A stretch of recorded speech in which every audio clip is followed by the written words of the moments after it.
Investigating the Kensington Rune Stone and its Authenticity by Austin A. Mardon. Investigating the Kensington Rune Stone and Other Essays by Austin Albert Mardon and Catherine Mardon. Edited by Ala Abduali, Golden Meteorite Press. Narrated by Carson Scott. Dedicated to Catherine Mardon. 2. The Sagas.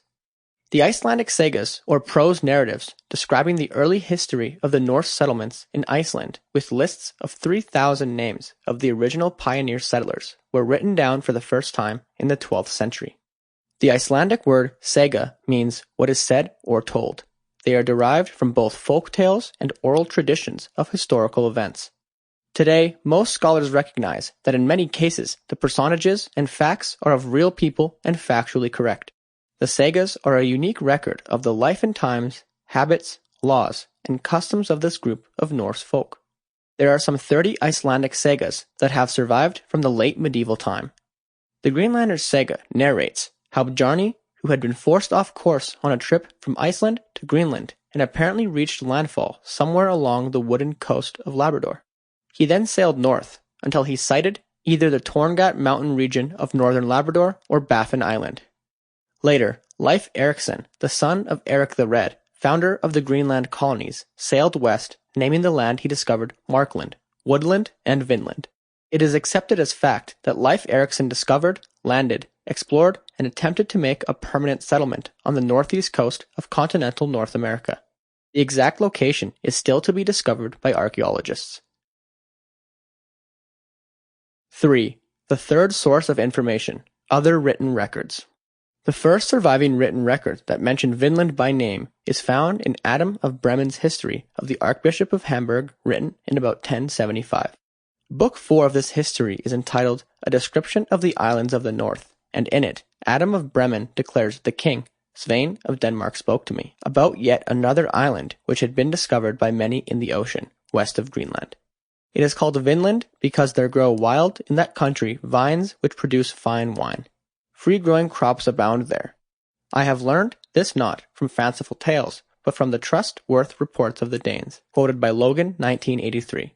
Other pre-saga references to the existence of Vinland include Albertus Magnus, the medieval geographer. The Icelandic annuals of the year 1121 record that Bishop Eric of Greenland set out in search of Vinland. There is no entry saying that he found it or had returned safely. Gordon, 1981. While the Icelandic annuals of the year 1347 states that a ship on a voyage to Marland was blown by a storm eastward to Iceland. The problem about consulting the sagas directly is partly due to indifferent translations from the original medieval Icelandic. It would be a great service if a knowledgeable Icelandic linguistic scholar was to prepare a careful annotated edition of certain key passages of the sagas dealing with Leif Erikson's journey to Vinland. As Kate Gordon observes, the case for location of Leif's colony are diverse as Labrador, Florida, the Great Lakes on the Hudson Bay. 4. Greenland. Greenland is almost 200 miles due west of Iceland, but the mountains are so high on both islands that halfway across one can still see the Snæfellsnes in Iceland in the east and the summits of Angmasaluk in Greenland to the west. According to tradition, it was about 900 AD that the existence of Greenland was known, but it was some 3 generations later that Eric the Red led an expedition from Iceland. The east coast of Greenland, like the east coast of Iceland, was inhospitable for settlement. He established his colony on the head of Tunugliafik Fjord and named it after the fertile land, lush with grass, he found there.